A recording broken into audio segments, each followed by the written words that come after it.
Okay, so I am heading home. I've been by Pam since yesterday.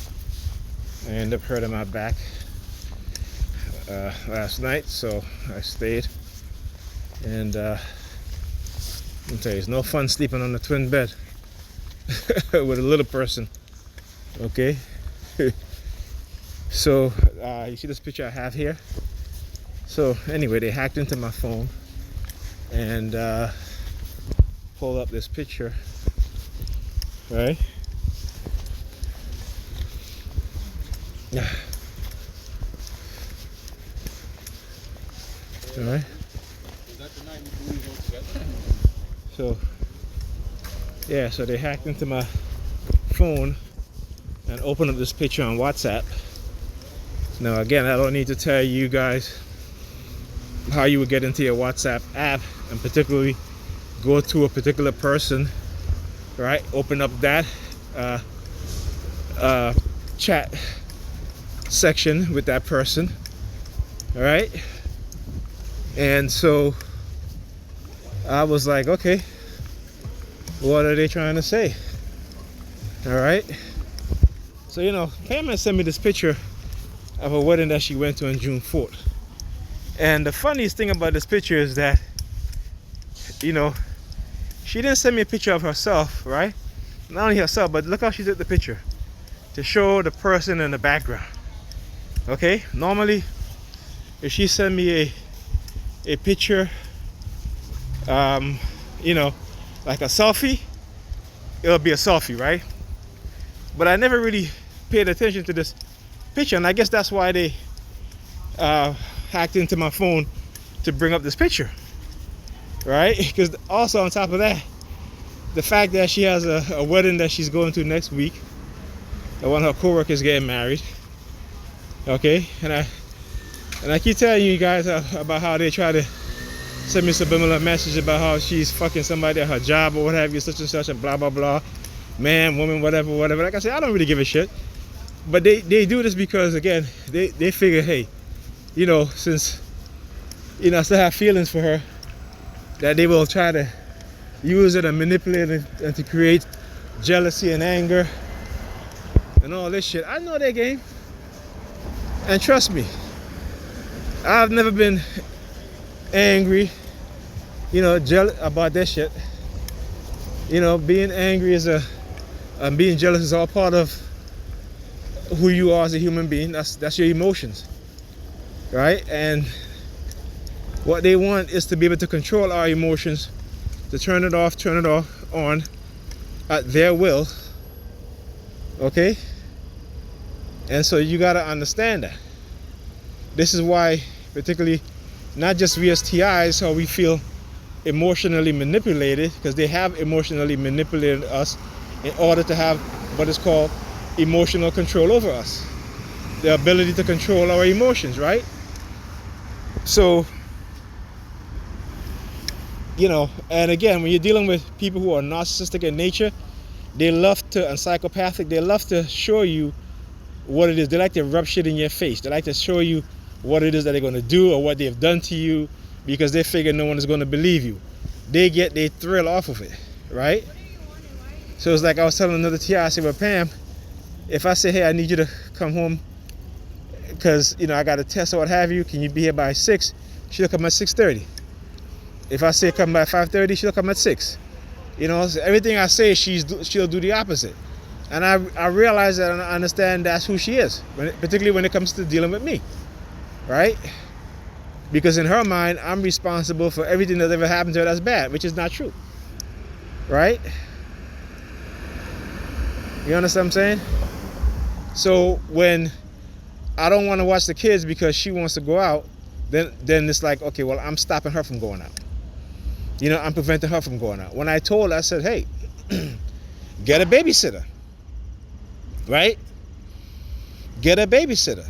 You know, like she was upset because she wanted to go to some freedom party with her girlfriend and her boyfriend, her girlfriend's boyfriend. And I said, I'm not watching the kids. You know, so instead of getting a babysitter, she didn't go. So then it's my fault, you know. And I've said to her, hey, I don't care what you do, just get a babysitter. But I'm not gonna be watching these kids while you're going out with men and doing whatever. I'm not gonna, nope, not gonna happen. Not at your house. I mean, you know, when this COVID shit is over, what have you, and the situation in my house, which I don't think is ever gonna change because shit is getting worse. You know, like I said, for example, you know, my nephew, I'm sleeping in my room and he sets off two of the smoke fogger, right, for bed bugs, and don't even tell me anything, right? My chest was literally hurting me for 2 weeks, and it still is because of that shit. So I gotta find the time to go to the doctor, you know, just to check that out, and I haven't been able to do that. Okay, but I gotta do it. So, like I said, I'm not bringing my kids around people in my household that I know that are detrimental to their well-being, because they don't have no common sense, right? They're ignorant as shit. Okay, because to do something like that, you know, it's ridiculous. And particularly, you know, I guess because, you know, his condition is that you know, he used to work construction, and you know, he was exposed to asbestos, right? So I guess he figured his lungs is fucked up, he gonna try to fuck up my lungs or whatever. I mean, that's the mentality. You understand what I'm saying? That's the mentality. So do I want to bring my kids in that environment? Hell no. You know, and like I said, look, these kids were with me 95% of the time for how many years? Right? With Ethan is like 10 years, with Alyssa is like 6 years. Right? And so because she had almost 2 years of having the kids predominantly with her because of COVID, you know, it's like, oh, you know, well, I can't do this, and I need my freedom and this and that. I need to go out and this and that. And I'm like, we're in fucking COVID. You know, it's like in the beginning it was a struggle to get her to understand and take it seriously. Like, and she's a nurse. You know, we're in COVID. You want to go here, you want to go there, you want to go there, you want to come, you want to kiss your children, hug your children. You know, you may wash your hands, but you have your work clothes on. You know, and then you go in your bed later, and when I mention it, you're like, well, you know, they shouldn't be in my bedroom. I'm like, what? Never want to accept responsibility. I take accountability for her shit. Right? Just want to blame me for everything. And I'm like, fuck it. You know, you can't, you know, whatever. I'm like, whatever. Like I said, I just speak the truth, you know. That's all I can do, is speak the truth. Speak, you know, not just my truth, but the truth. So anyway, back to this picture. So, you know, I'm just like, why would they hack into my phone and pull up this picture? What, they trying to make me jealous or what have you? I'm like, come on, man. Like, seriously? You know, like seriously? Like I said, you know, it's okay. The way how she is with me is she doesn't respect me. Period. You know, and I respected her, and I still respect her, but not to the level in which I gave her the respect before, because she doesn't deserve it. Okay? She doesn't deserve it.